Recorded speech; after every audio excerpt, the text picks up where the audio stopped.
একজন ছাত্র প্রতিনিধির মূল কাজটা হলো শিক্ষার্থীদের যৌক্তিক দাবি নিয়ে কাজ করা। এবং এই জায়গাতে আমি সবসময় প্রথম সারিতে ছিলাম। আমি আসন্ন চাকসু নির্বাচনে কেন্দ্রে স্বতন্ত্র থেকে এজিএস পদে নির্বাচন করছি।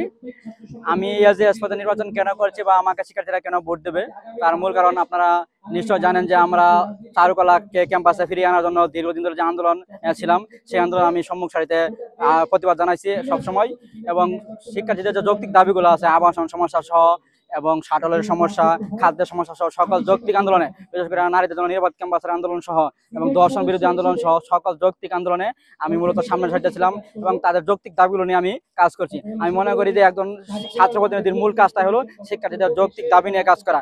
এবং এই জায়গাতে আমি সবসময় প্রথম সারিতে ছিলাম। আপনারা বিগত সময়গুলোতেও তার প্রমাণ পেয়েছেন। আমি এই জন্য মনে করি যে তাদের কণ্ঠস্বর হওয়ার জন্যই মূলত তারা আমাকে ভোট দিবে, যেন আমি ভবিষ্যতে তাদের হয়ে কথা বলতে পারি। জুলাই গণঅভ্যুত্থানে অংশগ্রহণ করার মূল কারণটা ছিল যে আমি ছোটবেলা থেকে কিন্তু খুবই প্রতিবাদী ছিলাম এবং যে কোনো অন্যায়ের আমি প্রতিবাদ করতাম।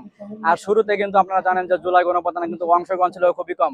আমি চাইলাম যে কিভাবে জনগণকে এবং সাধারণ শিক্ষার্থীকে কিভাবে জাগিয়ে তোলা যায়, সেজন্য আমি ব্যতিক্রমী আন্দোলনের উদ্যোগ গ্রহণ করি।